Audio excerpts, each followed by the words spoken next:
more or less the same. So we'll kind of go through that. I forgot. Are we doing FAFSAs afterwards or more? Just, okay.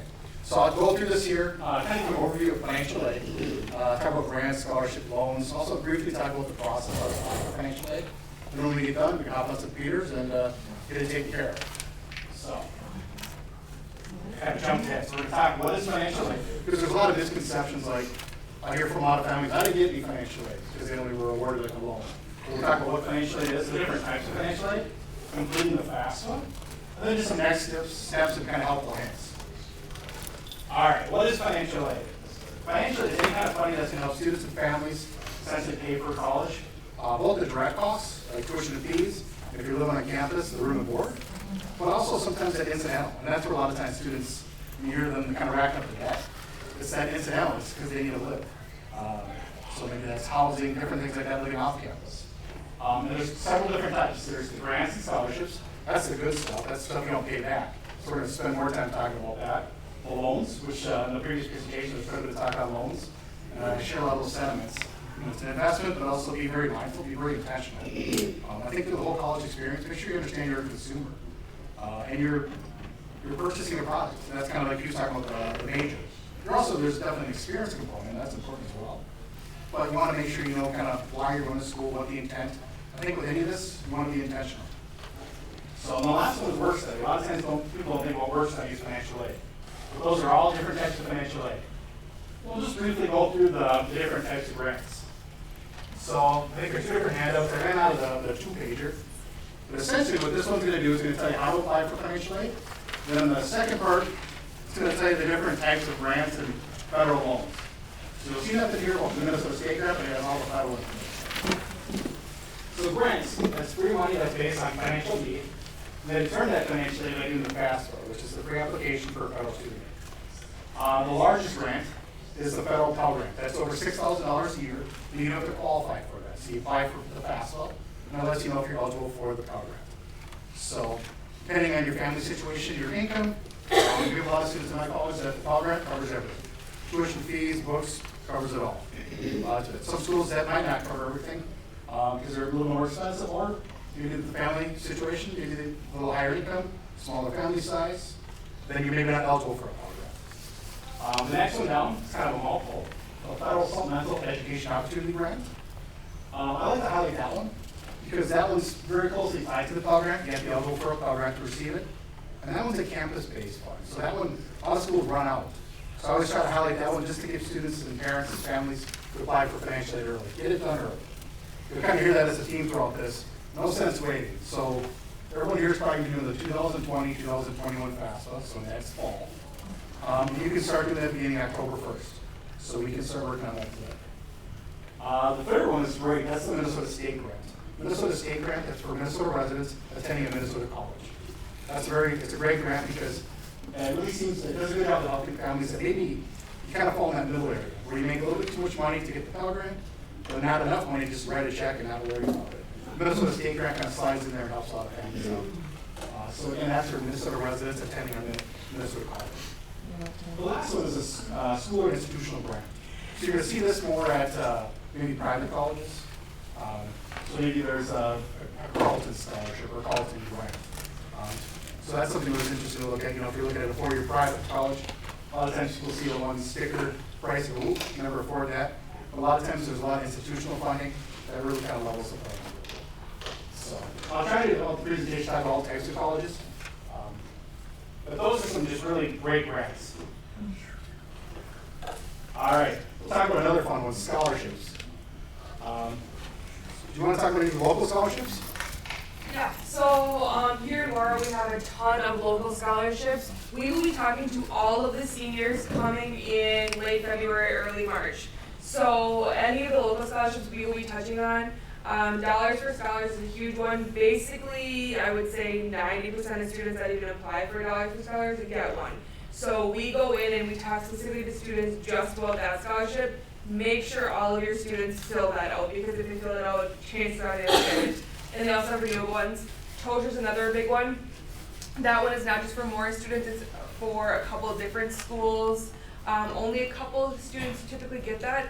but it is about $2,500 per school year, so it's another huge one. And then after that, we have a whole huge list, it's all on the website, of all of the scholarships that we have in the area, and there are a ton of them. Mora is so lucky to have that. So like I said, we will be coming to students in their Blue Day groups late February, early March, and talk about all the local scholarships. There's also lots of other websites that have scholarships. However, those ones, you're usually competing against people in Minnesota or in the whole country, and so they're a little bit more tough, or a little bit tougher to get. But like MCS is a good website. Fastweb, scholarships.org. So there's a lot of different websites for that too. Yeah, but I find a lot of families do better locally. Yes. Kind of work the connections you have. Your local high school, local businesses. A lot of times we work directly with the high schools. If mom or dad work for any employer, they might have a scholarship. If you're part of a union, almost every union has scholarships for the children of people in there. Every college you're looking at has scholarships. Absolutely. So Very go, much. Yeah, so sorry, last thing is just, No. yeah, go through your college, they are gonna have the most, or the next amount to give away. So go, whatever school you're gonna go to, they should have a whole page on scholarships on their website. A lot of students will say like, oh, there's just so much work, which they are. They are a ton of work to fill out scholarships. But say that it takes you 4 hours and you get a $1,000 scholarship, not a lot of us make $250 an hour. So, probably none of us. So it is worth it. So just make sure you're encouraging your students to fill it out, because that's the best way to get money. Absolutely. Like earlier, there's a lot of talk about loans. If you want to avoid loans, take some time, go for scholarships. Again, look locally, any local organization, check with your college financial aid office. I highlighted one that we have. It's for students on pre-introduced lunch. They get a full ride at our college. Also, there's legislation coming out. I think, again, Pine's a smaller college. I think we're getting 45 workforce development scholarships. That's $2,500 a piece. That's going to all the different colleges. It's fantastic. So there's going to be funding out there. So ask and apply every year. A lot of times high school students will do good the first year. Then you kind of, now you're a second year student, like, I don't even mess with that. But keep trying, keep applying. And you'll see it on scholarship nights. It'll be the same student getting 4, 5, 6, 7 of them. And I know in my college, we have to pretty much, I'm hounding people in the hallways getting to apply. And it takes a little bit of work, but once you write one scholarship application, the second, third, fourth, it's not that different. It's almost like doing a job cover letter. You kind of get used to it. A lot of these questions are similar, so it's a really good return on your investment. So. And I don't think Sean even like really highlighted the Kickstart scholarship quite as much as it should be. Like it's one of the most amazing scholarships that we have in the area. So if you qualify for free reduced lunch, you can apply online through Pine Tech's website, and counselors are more than happy to help students. And you get the first year for free plus $1,000 stipend. They're doing the same $1,000. Sure. Yeah. So it is an amazing scholarship. I just wanted to make sure to highlight it even more because it's really good. It's cool, and I think one of the great things, like with that $1,000 stipend, a lot of times grants do a good job of, again, you know, like we're lower cost, a good job of taking care of the tuition and fees. But sometimes those tools, like you're going for automotive, welding, that kind of stuff, those tools add up. So it's good. But beware of scams. You'll see different websites where they want you to pay $250 to get a scholarship. I've never seen where that was legit ever, and I've been doing it a long time. Then understand your scholarships. I had a student this fall. He had a $2,500 scholarship. So that's $1,250 in the fall, $1,250 in the spring. He needed 9 credits. I think I called him 6 times because he had 7. I just kept calling him like, all right, add, figure out what you need. So I think adding the 2 credits would have cost him $340, and he lost $2,500. Like, buddy, please. So just know what the scholarship requires. Same thing, if it's a GPA requirement of 2.5, you should be working hard anyways, but don't get a 2.49. So, and this is more for parents to really push people. It's definitely worth their time. All right, student loans. So this is, obviously, I think everyone in the room knows, student loans is a type of financial aid that has to be repaid. There will be interest. And if you borrow carefully, and I'd always stress, be intentional. There are certain situations where maybe the loan is the only option. But just be very intentional with that borrowing. I've worked with too many students over the years that were surprised. Like, how do they end up with $18,000? And because you think maybe you're just thinking about one semester, $3,000 here, $4,000 there. Take the time, map it out. And maybe you kind of think of the different types of financial aid. It's kind of like your tools in the toolbox. So maybe you need to use a little bit of loans one year, but then the next year you have a better summer job, and maybe you can avoid the loans. So it just doesn't have to be the end all be all. You don't have to just only do loans. So the federal direct loan, and a lot of these different types of financial aid. It's listed in here, so if you're like, what was he talking about? It's on the second page here. And for people that have the blue one, it's on the second page there. So federal direct loans used to be called the Stafford loans. Now they're more or less called federal direct loans. You have both a subsidized and an unsubsidized. Subsidized while you're attending college, at least half-time, the government's paying your interest. They're subsidizing the interest on your behalf. So if you borrow $2,000, it's staying $2,000. So there's definitely some advantages there. The unsubsidized is like a traditional loan. Once it disperses, it is kind of building that interest. So nobody's paying that interest on your behalf. So they're both loans, it's just one's more advantageous of the two. And they're gonna be based on need. So based on, again, family size and income, not everyone's gonna be eligible for the not everyone's gonna be eligible for the subsidized. Everyone would be eligible for the unsubsidized because you don't have to have any financial need for the unsubsidized. People that have applied for financial aid, you might get an award letter telling you what you're eligible for, and you might see a plus loan, a parent plus loan. So that first one, I should have explained, the federal direct loan, that's the student's loan. It doesn't require a cosigner. It does no credit check, but it does require kind of references. So that if your son or daughter takes out a loan and maybe they get a really cool firefighting job in Montana, they know kind of how to get a hold of him or her. So the top one, the federal direct loans, those are 100% the student's responsibility. The second one is the federal plus loan. That's 100% the parent's responsibility. So that's a good one though to talk about as a family. It's always good to have those conversations done ahead of time. You know, some families are comfortable with that, some are not, and that's okay. So, and no school's going to tell you which way to meet. That's a family discussion. The next one is the Minnesota self-loan. So earlier I kind of talked about Minnesota State Grant. This is a Minnesota self-loan. This is a loan through the state of Minnesota, the Office of Education. So it's kind of a combination of the two. It's going to be the student's responsibility, but it does require a cosigner. And is that the one you pay interest throughout the loan? Like You pay just the interest, and then once you graduate, then it's the full. Yeah, so the self-loan, like the top ones, while you're in school, if you're at least half-time, you're not required to make any payments. Yeah. If you're able to, is it a good idea? Yeah. But the self-loan does require quarterly interest payments, and some people really don't like that. But what I like about it, it gets students in the habit of making payments, whereas the top ones, the direct loans, you know, if somebody's going for 2 years or 4 years, they're taking out these loans, but they're not really building that habit of making payments. And then all of a sudden, wow, you know, here it is. So the self-loan, it does have quarterly interest payments. Then the last one is private loans.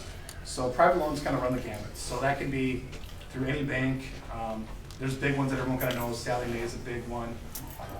Wells Fargo, different ones like that have different private loans. That's going to be based on who's over the borrowing the loan, their credit score, things like that. So just be be careful with all the loans, be intentional, but know what you're borrowing. I've had students before that didn't want to take out the federal loans, the subsidized and unsubsidized, because they've heard in the news that they're evil. So what they did is they went and they got a private loan at 16% interest. So it's like, no, you're missing kind of the point. I mean, you have to be cautious and careful with loans, but again, you're a consumer. You want to make sure you read through it. If you bring it to the school too, they can kind of help you go through that stuff. So, anyone have questions on loans? Just in mentioning the Minnesota State Grant and then the Minnesota South Loan, I don't see that on here, or? It's not. This handout here is all federal, Okay. so it's not. But Do you have information on that stuff, or is it? I can get some. I'll print some off from OHE. I can get some here. Yep, and I think sometimes you hear with loans, kind of rule of thumb is you never want to borrow more than your first year's earnings. So a lot of jobs you kind of get a feel for what you're going to be making.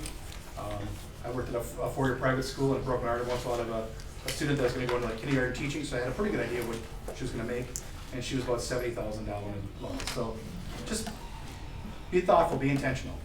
So and apply for scholarships. Don't take out loans to go on spring break. Yeah. Like nobody that I know did. But Except for Santa. Yeah. Just Santa.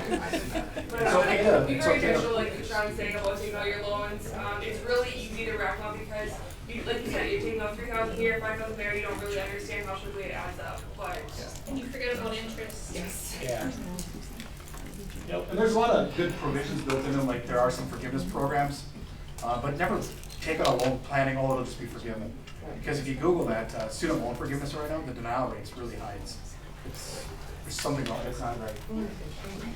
Things can change. Graduate, I mean, Yes. like hospitals, if you work for them for so long in certain positions, they'll pay off yours.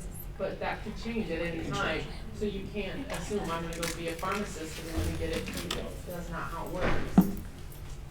So with the loans, I think one of the things when you're working with different colleges, ask questions.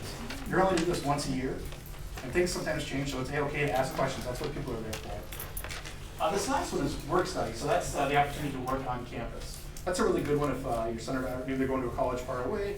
Some schools, they don't allow freshmen to have cars on campus, or maybe it just doesn't make sense, it's too expensive. So it's good to be able to work on campus. There's all sorts of different types of work. When I was up in UMD in Duluth, my job was at a local elementary school. It was great. So there's sometimes it can be a really great fit too, where you get good experience in your field. Maybe you're going into teaching and you want to work in a local elementary school, fantastic. Or maybe you're a biology student and you want to work in the biology lab. So it can be a really great opportunity. Every college does a little bit different, but it's usually it's a fair wage. Get some experience in your career field, flexible schedules. I've got a couple students working for me, and during finals week, I kind of understand that it's gonna be a little bit lighter around the office. That's okay.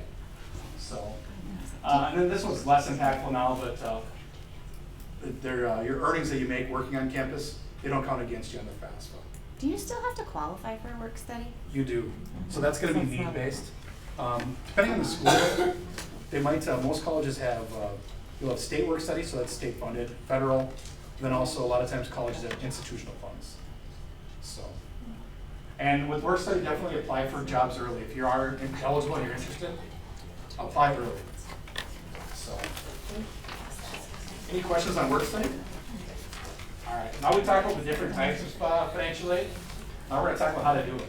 Who in here has already done the FAFSA for the year? Yeah. Was it fun? No, pretty easy. It wasn't bad, was it? I used to come to these things and I thought people would hurt me because it was a really bad experience.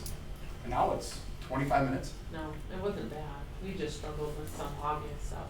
That's the worst part of it, is the login. It So would tell us we'd set it up, and then it'd tell us we'd go in a day later, and it'd tell us it didn't exist, and we're like, what? you're going to go to fafsa.gov. There used to be websites where they try to charge you for the free application for federal student aid. I think they shut them down, but sometimes they pop back up. It's free, so if there's anyone where they try to take money from you for it, it's a rip-off. So fafsa.gov.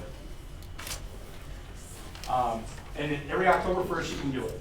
So the nice thing is you only have to do it once a year. And it's a universal application. So maybe you're on the fence between 10 schools. That's okay. You can apply for financial aid and send it to 10 schools. Depending on the school, like my system's not up and running fully yet. So if you send the FAFSA to me, it's going to take a couple weeks just to get things rolling. But you send it to 10 schools and you decide, we're not going there. That's okay. You might get a letter from that college. That's okay. Or just let them know that you're not going there. Did you have a question? I was just gonna ask, you do it every year? You do. And what if you have multiple children in school? You get to do it twice. You do it twice. Oh, are you? Each kid will have their own, because they really eventually will be doing it on their own. Yeah. It's the part that, as the parent, you have to sign off for your taxes. So Okay. you'll have your own little thing, so you can go in and It'll be very. link your taxes, but when you have all three of your boys in college, you'll be doing it 3 times. It'll be very, but you'll be a pro. I mean, you'll be up here talking. Right. So, but because it's unique to every student. So, because maybe one of your oldest son made $6,000 last summer, the youngest one made $2,000, because it goes off their income too. And so that's kind of what the website looks like there, fafsa.gov. And kind of the biggest thing I recommend, so tonight if you're not ready to do your FAFSA, and that's A-okay, I would go ahead and, if not here, do it at home, set up an FSA ID. So Federal Student Aid ID, all that's a fancy way of saying username and password. So, and this is where I see people kind of get tripped up. You want one, and again, it's just a username and password. We have these for everything, for streaming music, everyone has them. So you want one for the student, and for students, do not use your high school email address, please. Because once you graduate, that gets turned off. Then your second year of college, you try to go reset your password, and it's going to an email that you no longer have. So please don't use your high school email. And then when the student's setting it up, and hopefully it's them doing it themselves, link it. Make sure they're linking it to their own email address. That's where I see a lot of issues. Is I was the same student, so a lot of times it's a mom helping out a son, and that was me. And so it's a mom that's helping out his son, using the son's social, but using their email address. So now, pretty much forever, that social is linked to that email address. But then the mom or dad goes out to set up their own username, and they try to send to that same email address, and it doesn't work. So it's a unique identifier.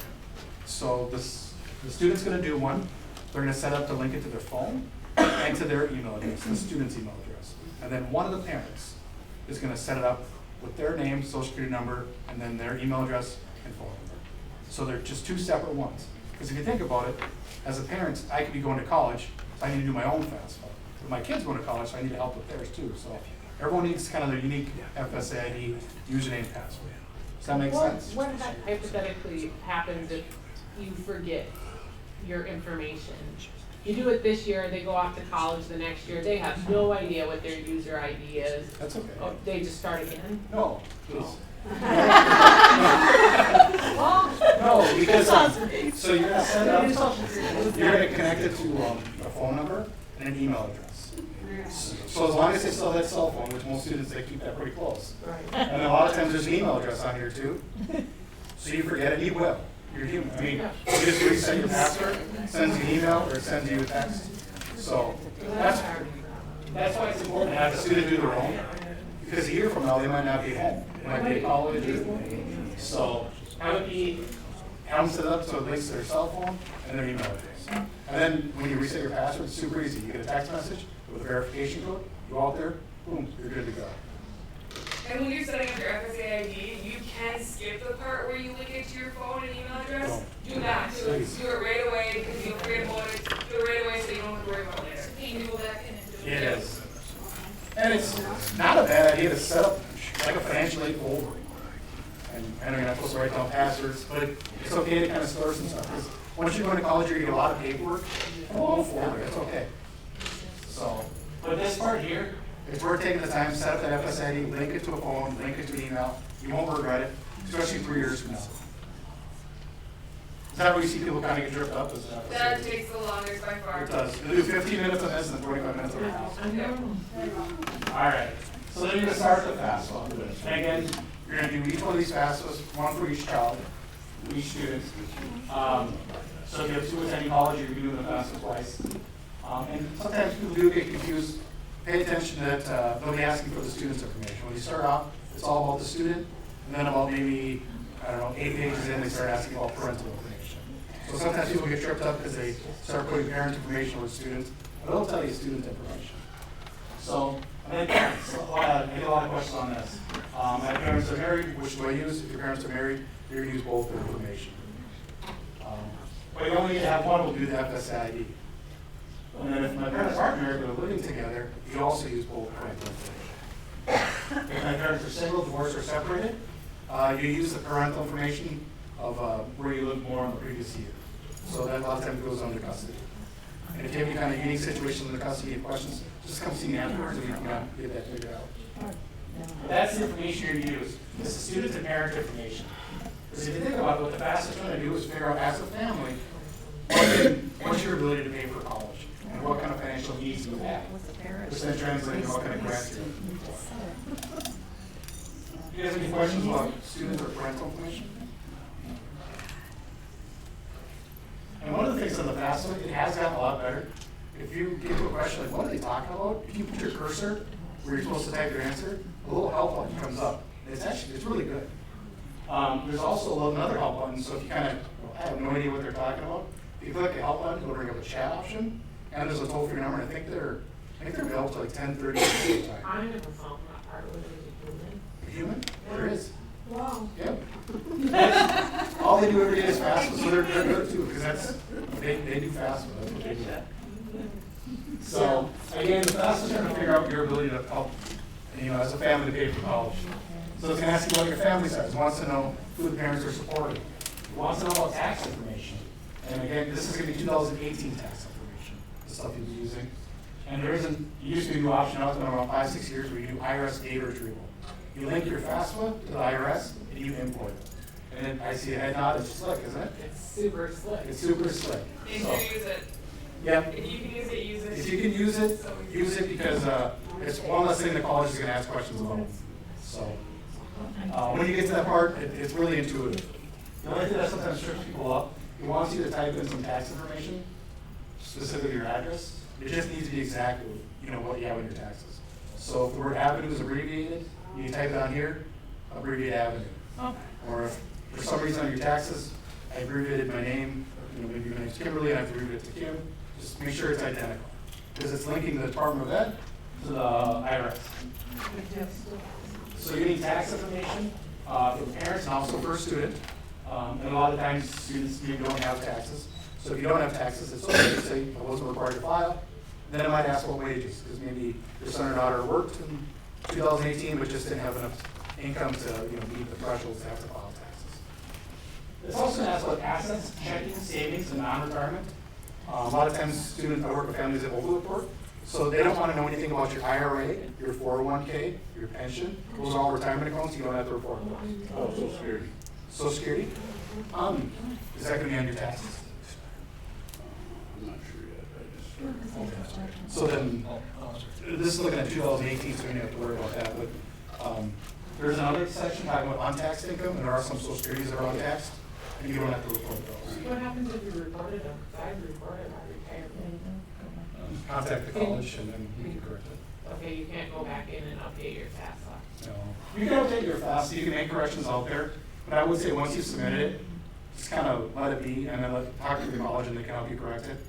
I've had families go out there, like every time they fill up their gas tank, they go out and change their checking account. Don't do that. So, you really can't change your assets once you submit it. So, but that's one thing, also your house, don't count the value of your house Well, it against your said that, property. it said don't include the house, but it never said don't include your retirement. Okay. It didn't say that. You can, I'll show you the, yeah. Not that, that's one, when you get to that question there, about assets, you guys, really take a look at that one, because a lot of times people do over. I did. Yep, we can get that fixed, that's easy to prove, very easy to prove. It also asks about untaxed income, like child support, workers' comp. And there are some helpful hints on there, so you get to a question like what are they talking about, put your cursor in the little box that you're trying to answer, it'll pop up something, or I think it's in the upper right-hand corner, but I can pull up to double check. There are some like chat functions too, so. Yeah. Is like is a 529, is that what it's called? Yeah. The college savings plan? Do you have to include that in the non-retirement investments? That one, yeah, so definitely when you get to the assets, click in there when it talks about investments, because it does address 529 plans. Right. 529 plans are unique. It actually counts, it depends who's the custodial who owns it. So if, like my kids, the way they do it, so if my kids have a 529 plan, when I do their FAFSA, it's gonna go under my assets. So it goes under the parent assets if it's the kid's resource. The reason for that, they protect the parental assets a lot more because they know that I have to pay for a house living, things like that. So assets in the parent's name, underneath me, are gonna be a lot more protected than underneath my kid's name. Okay, So- so that's something I talked to the college about, because I did not report that. Yep, that is. Yep, all depends, sometimes where it gets complicated, sometimes those ads, the 529 plans underneath are like the grandparents. And then what happens is down the road when there's a distribution from there, then it gets counted differently.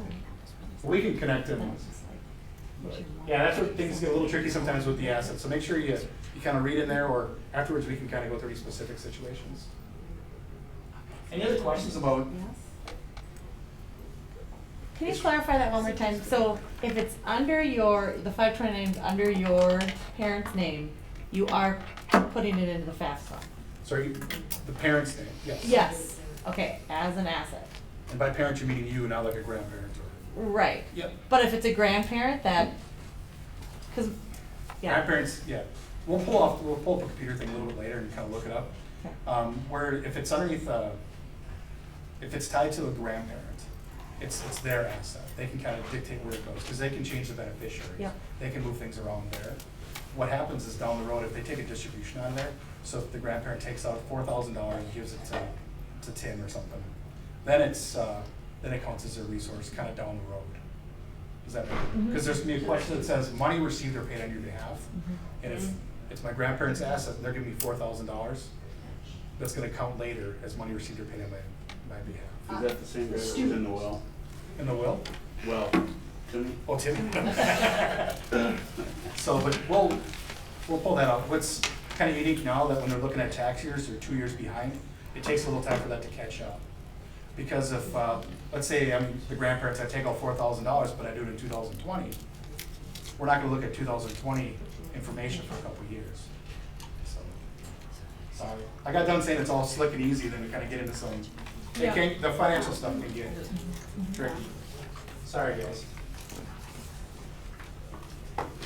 All right, what happens next? You go through and you get all the asset stuff entered, perfect. Then you submit it to the college. And you, again, like I said, you can submit it up to 10 schools. And then what happens is they get that information and then they'll start reaching out to you. Sometimes someone does a FAFSA and everything comes through slick. That college doesn't need any additional information and they'll get you an award letter telling you what you're eligible for. That award letter hopefully tells you there's grants, scholarships. Almost always they'll show you loan eligibility, but just because it's there doesn't mean you have to take it. Sometimes 1 out of 3, they'll do a FAFSA, they'll send it to the college, and you get selected for verification, where they say, well, please, confirm this. Maybe you weren't able to import your taxes with the IRS data retrieval, so they want copies of your taxes. Maybe next year, your family size went from 4 to 7. Like, what happened? What changed? Then I want you to confirm your family size. So it's not a painful process, but there just might be some follow-up questions. And so they call that verification. But ideally, you'll get an award letter telling you what you're eligible for. Unfortunately, there's no kind of universal award letter that I've seen out there. So you might, if you're working with 5 colleges, they might be a little bit different. I'd encourage you to compare them, take a look at them. And then call the college if you have questions. Hey, how come, I was kind of confused by some of these numbers. And you do have the right to appeal. So if you think of it, this is looking at 2018 income. A lot could change in a year, because people going to school, they go to school in fall of 2019. So maybe 2018 is a really good year, and the current year isn't as good. So you can appeal that. So, but then the colleges, when they send you an award letter, they're going to tell you how to apply for loans and also how to apply for work study. So those are really good. Again, if anything with the financial aid, the college, there's enough change going on. So if you can get it done early, not have to worry about it in August, it's just one less stressor. So I work with way too many families that it's August 20th and they're kind of freaking out. And a lot of times that's avoidable. So just kind of when you get stuff from the college, get back to them. It's a lot easier to get a hold of colleges too in like April. August, things just kind of get nuts. So if you can plan earlier, it helps everyone out. And then apply for scholarships. It's so worth it, you guys. I'm kind of redundant here, sorry. Apply for scholarships, do it every year. And then use payment plans. So this isn't financial aid, but every college I've ever been to or looked up on the internet, they have payment plans. So maybe I get this really great scholarship, $2,500. Is that the closure?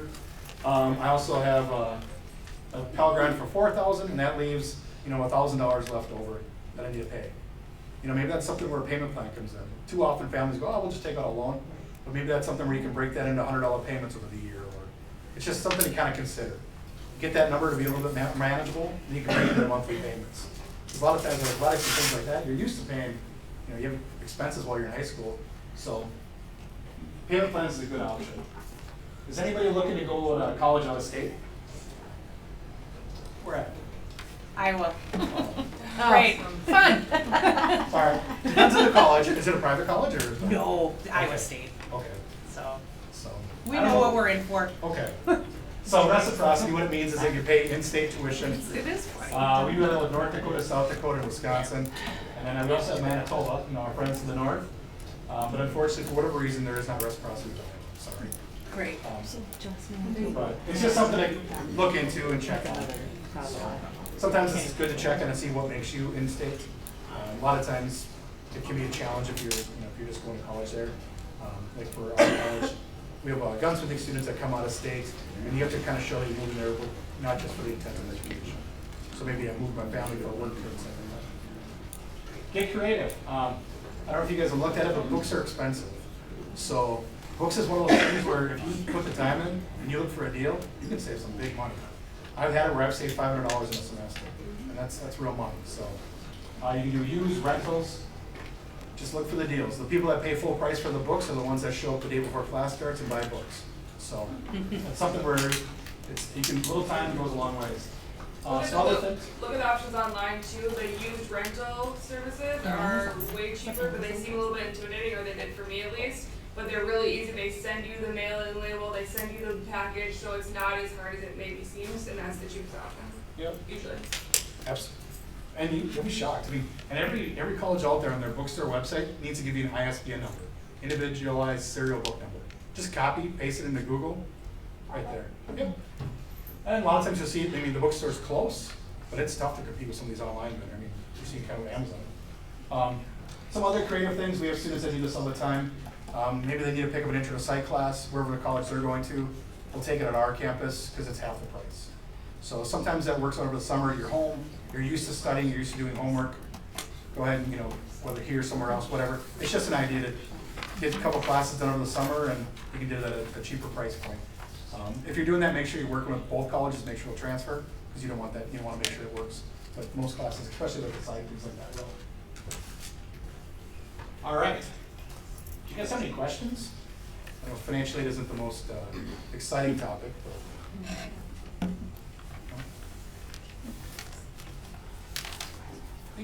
Ask questions. Whatever college you're looking at, they're going to help you. That's what they're there for, and they will. And it's okay to ask the same question every year. I might ask the same question 4 years in a row, that's fine. Yeah. And ask your high school counselor. Ask for help here too. Should we do some fast ones? If you guys wanna get on computers and start your FAFSA, by all means, we'll be here. Okay. Or if you have questions, I can pull some 509 plan stuff and like that.